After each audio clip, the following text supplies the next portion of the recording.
Oklahoma's own News on 6 starts now. Alan says some strong south winds are bringing storm chances back to the state. He'll give us a timeline for those showers coming up.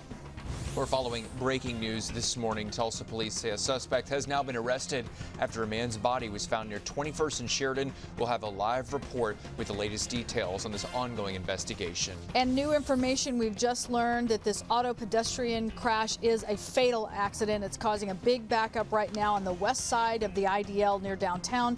We'll have a live update just ahead. Good morning, everyone. Thank you for being here and making the switch to our 8 o'clock hour. I'm Leanne Taylor. I'm Dave Davis. Let's get it right over to Alan Crone. Alan.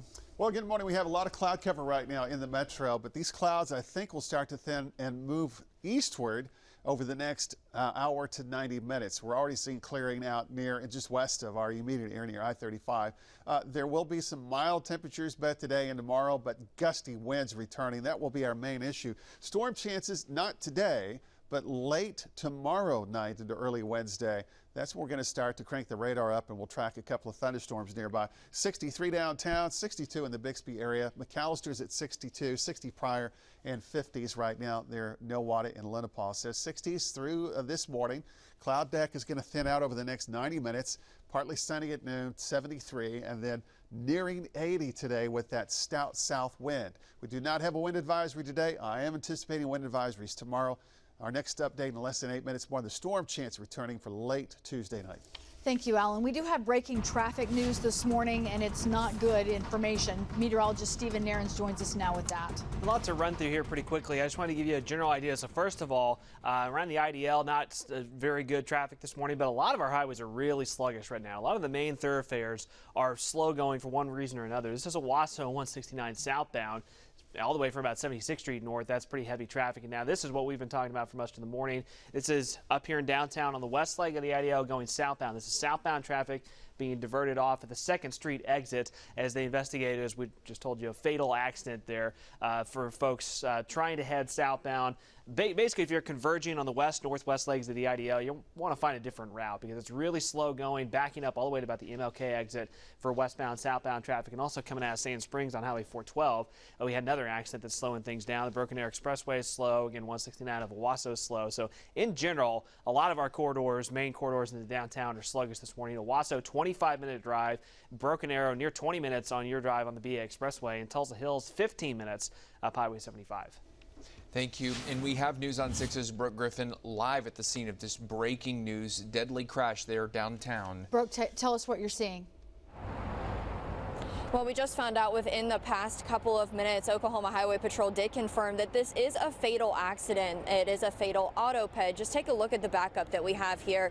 This is right at the 2nd Street exit on the southbound area of the west side of the IDL. You can see that there's a very heavy Oklahoma Highway Patrol presence right now. Further up there where that green car and the white medical car there, that bigger truck, that is where we are seeing to be maybe the main part of this scene, unfortunately. Now, they do have the entire southbound shut down. They are rerouting all traffic up the 2nd Street exit here, which does go into downtown. So if you're not familiar with the route, then definitely maybe type that into your GPS because you are going to have to go through a portion of downtown through Denver to get back on the highway if that's where you're going this morning.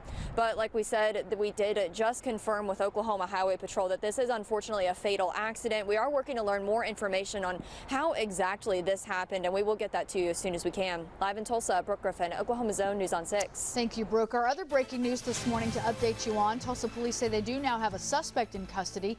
This after a 70-year-old man was found beaten to death early this morning. News on 6's Cal Day is live at the Tulsa Police Department with the names of both the suspect and the victim. Cal? Well, Dave and Leanne, Tulsa police say around 1:30 this morning they found 70-year-old Edward Johnson laying in the front yard of his home. They say he died after apparently being beaten to death. They say the victim's stepson, who's now known as some say Harsharoon, has been arrested for first-degree murder. This all happened on 21st Street near Sheridan between Irvington and Maplewood Avenues this morning. When we pulled up to the scene around 5:30, we could see a body laying in the front yard of that home. home. The medical examiner was pulling in at the same time we were. Meanwhile, crime scene and homicide detectives were already investigating. Tulsa police say all the people inside of that home were taken to the detective division for questioning. Tulsa police also say this investigation is ongoing, and as soon as we learn the latest information, we will be sure to pass that along to you. Live in Tulsa, Cal Day, Oklahoma's own News on 6. Thank you, Cal. Today, you will have more opportunities to receive the COVID-19 vaccine in Tulsa. The Tulsa Health Department says appointments will be available at 3 new vaccine clinics across the city. News on 6's Shannon Russo is live with more information. Shannon? And Dave, if people are wanting to get one of those spots, they will have to make an appointment online. The good thing is it's quick and easy to do over the state's vaccine portal. So starting today, there are 3 new locations, like we mentioned. The first is Central Regional Health Center. That's near 3rd and Utica. The second is the North Regional Health and Wellness Center. That's on 56th Street North and MLK. And finally, that third one, the James O. Goodwin Health Center near East 51st Street and South 129th East Avenue. So different options spread out around town. Now, any Oklahoman 16 and older can get the vaccine, but if they're younger than 18, they will have to have either a parent or guardian with them on site when they're getting that vaccine. New appointments will be posted every Wednesday with the choice of either the Pfizer, Moderna, or Johnson & Johnson vaccines while supply is available. Just know that there is no out-of-pocket cost to get one of these vaccines or one of these appointments, and it'll take about 2 weeks to build up your immunity once you receive that shot. Live in Tulsa, Shannon Russo, Oklahoma's own News on 6. Thank you, Shannon. A 1-dose COVID-19 vaccination clinic on the OSU campus will be open to the public this Thursday. The University Pod is partnering with the Payne County Health Department and Emmy Labs to administer the Johnson & Johnson vaccine. Appointments will be available from 8 to 5 at Gallagher-Iba Arena. All Oklahomans 18 years and above are eligible to sign up. We have the link to do so at newson6.com. Week 2 of Derek Chauvin's murder trial begins today in Minneapolis. The former police officer is accused in the death of George Floyd. Witnesses are expected to include the city's police chief, who has condemned Chauvin's actions in the past. Chauvin has pleaded not guilty. 8:07 is our time here on this Monday, and of course the weekend, Easter weekend, was fantastic. Looking ahead today, though, some clouds out there this morning. Not for long. I think in the next 90 minutes, these will start to move to the east of the metro. So already just west of Tulsa, in places like near Pawnee, near I-35, near Stillwater, Oklahoma City, there's a lot of sunshine. And even with this cloud deck, every once in a while, you can even see a little blue sky in between some of the clouds this morning. So this shouldn't be too much longer here in the metro proper. Now, to the east of Tulsa, it'll still take a little longer for those clouds to move out, but breezy weather is going to be anticipated. 73 at noon, 3 o'clock today at 79. If you want to round up and say close to 80, you can do that. And then 7, 8, 9 o'clock tonight, the winds will stay elevated at about 10 to 20 miles per hour. And the temperature is not going to drop off much at all. By the way, doesn't that just make you want to sneeze or something looking at that? The pollen's been pretty high, especially the tree pollen the last several days. So if you're an allergy sufferer, hang in there. I'm right there with you here. What's up next today? It's the fire spread rate. I know we've been dealing with this for it seems like the last 3 or 4 weeks. We're going to still deal with it for a while longer. The good news about today is in this column. The humidity values will be higher this afternoon. We've had over the weekend, the last couple of days, 40–45%. That's the roll of the south wind bringing the low-level moisture back into the region. However, winds today will be stronger than yesterday, so the fire spread rate is higher today. It'll be even higher tomorrow in advance of this system. Now, Tuesday night and Wednesday, this is a powerful storm system. We will have some moisture in place right ahead of it, but the very latest data indicates that a layer of warm air aloft, the cap, may suppress thunderstorms in some spots. That's why we still have about a 40% opportunity for storms instead of a higher probability at this point. 63 right now. Our dew point's at 54. So remember, the dew point is the measure of moisture in the lower part of the atmosphere. And that number will keep coming up. We'll be into the upper 50s, lower 60s for dew points over the next 24 to 36 hours. And that will bring us even better low-level moisture. High temperatures today with some sunshine into the mid and upper 70s. Tomorrow morning will be mild, lower 60s. Very windy weather tomorrow. South winds at 20 to 35, gusting close to 40 miles per hour.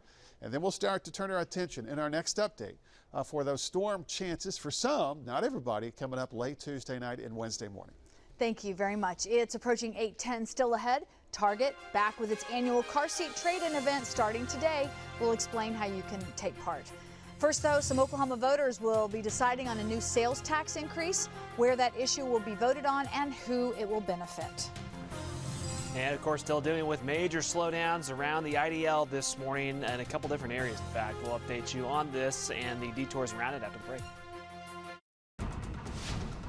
8:13, welcome back on this Monday morning. Still some big backups and slowdowns on the IDL, the west leg specifically this morning. So this is, once again, as we've been reiterating for a while here, but in case you've missed it, this is southbound traffic on the western leg of the IDL closed off as far as the highway is concerned. This is folks being diverted off onto the 2nd Street exit, and that's going to be going for a while. Unfortunately, this was a fatal accident this morning that's being worked. So again, southbound traffic on the west leg of the IDL closed.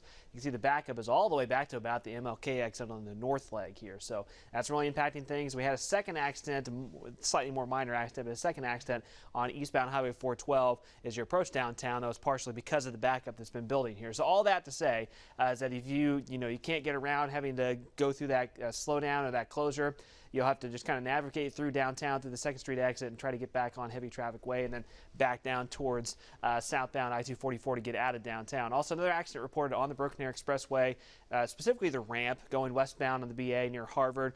Lighter slowdown there, but just be aware. Right now, Sand Springs to downtown 7 minutes, but again, once you get right up towards the IDL, it's going to get pretty clogged up, so be prepared for that. Glenpool, 20 minutes to downtown through Highway 75. Catoosa, you've had one of the better drives this morning. You're holding steady at 13 minutes. Thank you. Tuesday is Election Day in Oklahoma, and in Creek County, voters will decide a sales tax increase that would help fund fire departments. News on 6's Tess Monty joins us now with a little preview. Tess? Lee and Dave, 15 departments are in Creek County, and all but 3 are volunteer departments that mainly depend on things like fundraisers and bake sales to keep their stations running. Voters will now decide if they want to help boost funding to those departments. A 1/6 cent sales tax is on the ballot Tuesday. That increase would be about 1 penny for every $6 spent. The money generated from the tax would be split equally between the 15 departments. Manford Fire Chief Bob Evans says the money would go toward updating bunker gear, replacing aging equipment, and firefighter training. We're one of the few counties in Oklahoma that doesn't have this already, and that's a key thing because where all the surrounding department or counties are helping their departments, right now we're getting nothing out of Creek County. So we're just asking for the support of the people to help us help them. Drumright Fire Chief Brett Lunsford says if passed, fire departments will be able to buy equipment needed to help lower homeowner insurance rates to customers in some of the more rural areas around the county. There's some areas in Creek County that homeowners can't purchase insurance because their fire department's not recognized as an actual fire department. And once again, Election Day is tomorrow, and if that tax increase passes, it will go into effect July 1st. Tess Monty, Oklahoma's Own News on 6. Thank you, Tess. If you have young children who use a car seat, listen up. Yeah, Target's back with its annual car seat trade-in event. Starting today, the retailer is accepting all types of car seats that are old or damaged. Those car seats do expire, by the way. They have expiration dates. In exchange, customers will get a 20% discount toward a new seat, base, travel system, or other baby gear. The promotion runs through April 17th. Target usually holds this event twice a year, but had to cancel last year's promotion because of the pandemic. It is 8:17. Alan's in the Bob Mills Weather Center to talk a little bit about our weather for today and maybe some outdoor activities this afternoon. It's all good. It's going to be a little breezy, but notice this cloud deck. This is kind of the back edge of this. This is going to be moving over the metro. It'll keep moving eastward. And to the west of this, we have a lot of sunshine. Then there will be a few more passing clouds in the mix as well as the morning and midday progresses. The winds, pretty light right now. They should start to pick up even more over the next, 2 to 3 hours here. By the lunch hour, we'll call it breezy and 73. By 3 o'clock today, 79, almost 80 degrees. And then later tonight, temperatures will just level off in the 70s if you do have outdoor activities. Should be good to go. I like to take a snapshot when we're dealing with the winds for the 2 and 3 o'clock time period. A lot of folks will be out trying to get some things accomplished. I mean, this is going to be pretty breezy, but it's not going to be flat out windy. Flat out windy is like when you have 35, 45 mile per hour wind gust. This will be under that, but it will be noticeable. This is ahead of a system that arrives Tuesday night and early Wednesday with a few storms. The mitigating factor with this is a layer of warm air aloft the cap that might suppress a lot of this from happening. But at this point, we still keep the probabilities in the forecast. Then we get into the weekend. A possible system is nearby, Friday night, early Saturday, and then again Sunday night, early Monday. I say possible because the data is not consistent. But for your planning purposes and for our forecast, we have included a low probability for Friday night, early Saturday, mostly south, and then also Sunday night into early Monday. In between, it's mostly pleasant weather. It's going to be a little windy today and especially tomorrow. So the main timeline is Tuesday evening into early Wednesday morning. The potential is there for at least a mention right now for some strong to severe storms. So this is our severe weather risk assessment. This is not a product that tells you the chance for thunderstorms. This tells you if we do have thunderstorms, could they be strong to severe? This is indicating a very low probability for severe storms if they do develop. This would be still considered low across far northern Oklahoma and southern Kansas, near and north of Tulsa and south of Kansas City. Within those areas here, the main threat would be hail and wind, and the specific timing, the way it looks to me, would be about 2 a.m. Wednesday morning to around 7 to 9. But again, the mitigating factor is the warm air loft. That's the cap that may prohibit a lot of this from happening. How about today? The issue is not storms, but wind. The strong south wind at 20 to near 30 miles per hour. The fire spread rate is still with us. I know you've seen those smoke plumes on the horizon for it seems like the last 2 to 3 weeks, maybe even longer than that, 3 to 4 weeks, right? There's still an issue for some of that type of weather both today and tomorrow before the storm chances show up late Tuesday night, early Wednesday. Behind it, Wednesday also unfortunately features another high fire danger afternoon right behind this departing system. Thursday is a 6-star weather day, and then we have those low probabilities for part of the weekend. Alan, thank you. 8:20, still ahead. Find out more about the next president of Oklahoma State University and what makes that pick historic. And we'll introduce you to the new OU head men's basketball coach, Porter Mosier.